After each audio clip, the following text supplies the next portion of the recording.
Welcome back. It's been a busy night on the phones here with a good response from viewers on most of our cases. In fact, we've had 100 calls on one of our photocall cases in particular, so it's with photocall that we'll start. Nick.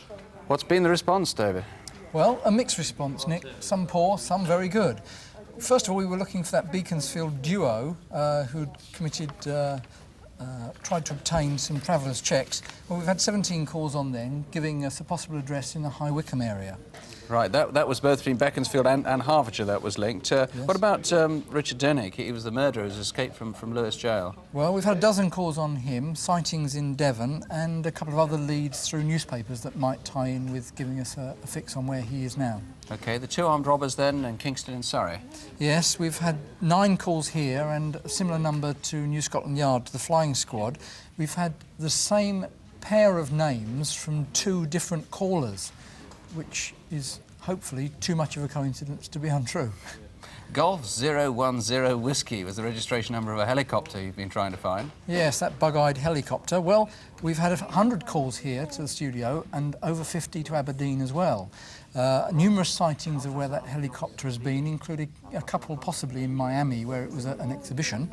And we've also had sightings of Paul Bennett as well, so hopefully we may be able to track him down. What about the gem thieves? Stole some jewellery from Christchurch? Yes, this was the couple who were either Asian or Arabic. Well, we've had numerous calls, including a possible address in the East London area, and other possible sightings and similar kinds of offences, including Huddersfield, London, Dorset, etc. Paul Cook. Police wanted to interview this man. No relation to Sue, I hasten to say. Yes, a lot of people who say they've done business with Paul Cook. He's allegedly hired a car from someone, further business details, even someone who claims that Cook was his best man, and when they last saw him recently said, "It'll be all right in October because I'm going to America." What about the man who raided that building society in East London, was wearing sunglasses and caught by the security camera? Yes, an amazing picture. Sadly, only 2 calls, a very poor response, and they're not very promising. So anybody who thinks they know that man, still call us now, please. And the Bryans family, the father, mother and daughter? Yes, numerous calls on them, including a regular pub that they might be using. We've even had a call from somebody who thinks that they're neighbours of the Bryans and tell us that the Bryans have gone on holiday. And coincidentally, a security guard from Gatwick called and said he thinks he saw them in the last couple of days going through. A lot of calls to check up on. David, thank you. Sue. And we also asked for your help to find whoever murdered 18-year-old Michelle Waring after she left Scott's Disco in Wigan in the small hours of Saturday, September the 9th and Sunday the 10th. Police needed to know exactly what happened to Michelle after she set off for home a mile and a half away from Scott's.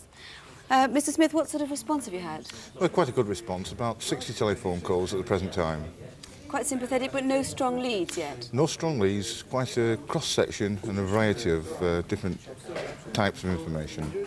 The most important person you needed to trace was the man seen by the railings at the exit of the car park. Any news on him? Certainly, he was overlooking the scene when Michelle Waring was found.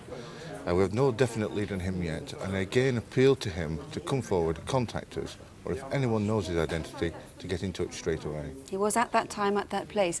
Has anybody phoned in to say that they were one of the couples arguing? No, not at the present time. Again, that's something we need to know. So we need anybody who saw Michelle. We still need calls. That's correct. After 1:10 a.m. on Sunday morning, the 10th of September, to contact us as soon as possible, please, yes. And there is a reward of £5,000 offered by the Greater Manchester Police Authority, which is unique in this case. That is correct, yes. Mr. Smith, thank you very much. Thank you. Now to that alarming raid on a travel agency in Newcastle upon Tyne. A highly excitable gang burst into the building, causing terror to staff and to customers. Right, go for it! Get down, get down! Get down on the floor, get down! Fred Stevenson, you've had a pretty busy evening, haven't you? Yes, indeed, yes. The phones never stop ringing, especially in Newcastle. Now, what have you got that's interesting? Well, you know, it's very important that we trace the whereabouts of the 4x4 Sierra. That was the Getaway Car. That's right. Critical to Indeed. this inquiry. Well, what we have is a telephone call from Carlisle describing the original theft. Now, we know it was stolen from Carlisle. That's right, indeed, and certainly the caller is genuine, and if the information that has been given to us is genuine, then it could well lead to the original thieves, which is, of course, leads on to the next step and the next step, which is very exciting for us. Good. I know you've also had some names offered, some of which are already known to you. That's right, yes. We've had a number of well-known offenders mentioned, and we will follow every one of those up, of course. Okay, anything else of great importance? Nothing of great importance, but a number of suggestions where the bags may have come from. Right. And we're hopeful for that as well. Those are bags left behind at the scene. Okay, But by far the best one is the one from Carlisle. Okay, thanks very much. Sue? So what do you ask me, just? Well, we also appealed for your help to find the man who police believe is responsible for at least 8 attacks on women in prosperous areas of London. Our reconstruction showed how he tricked his way into one flat in Barnes, southwest London. Yeah? I live in the flat upstairs and I've got a leak. Have you got a back attack at bottom? Yeah, sure, I'll have a look.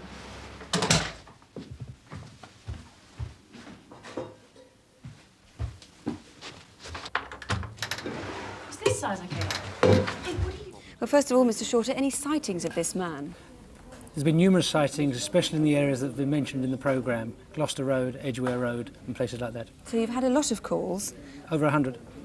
Anybody recognises that particular description, if we can see him again? Yes, we've had quite a few calls with and without the moustache, and from police officers and even prison wardens who think they might know him. Right, and the French accent means you think he could be North African or French Moroccan or Algerian, perhaps? Yes, could be. What about the Rolex watches? Any information on those? Because they're quite distinctive. They are indeed. Various people have rang in to say they've been offered watches, and we'll contact them in the very near future. Right, and the mapping and web watch?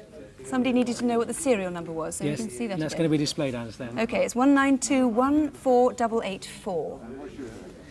All the lines, I gather, are jammed at the incident room. They are, and if they can't get through, please keep trying. If not, any police station, and just mention the Barnes incident. Right. Mr. Shorter, thank you very much. Thank you.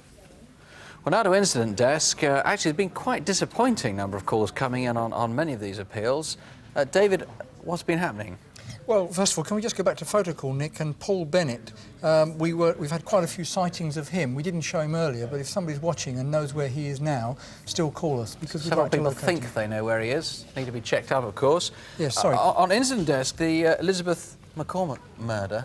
Yes, an absolutely tragic case, atrocious case, a very poor response, only 4 calls. What we need is to trace an Asian man who was seen near Elizabeth's home on the 19th of September when she was murdered. He seemed to be covered in blood as he was walking down the street. That's right, yes, blood on his clothing. Also, of course, anybody who thinks they saw Elizabeth McCormack as she was making her way home that evening. She was very distinctive in a bright pink cerise skirt and white blouse. OK, we really want to get more on that. On the Manor House robbery, I know just very, very briefly, you've had quite a number of calls. Anything in particular? Yes, mostly concerning people having been offered stamps that were stolen. Remember, there was a range of valuable stamps. And we've also had a couple of names suggested that time with the Lincolnshire and also with the Avon and Somerset area. We've also had a name suggested for the guy who was guarding one of the victims, who we thought was a Marine. OK, thanks very much. Sue? Well, that's it for tonight. The lines here to the studio are still open. They close at midnight, and all the relevant police numbers will be on your screen in a moment. If you'd like to write to us, the address is Crimewatch UK, BBC Television, London W12 7RJ. I'll be back in this studio on Daytime Live after midday tomorrow, when you can find out all the latest news on what's been happening as a result of tonight's calls here. And Crimewatch will be back a month from now, by which time, with luck and your help, many of the crimes that we've been looking at tonight will be well on the way to being solved. So don't have nightmares, do sleep well. Good night. Good night.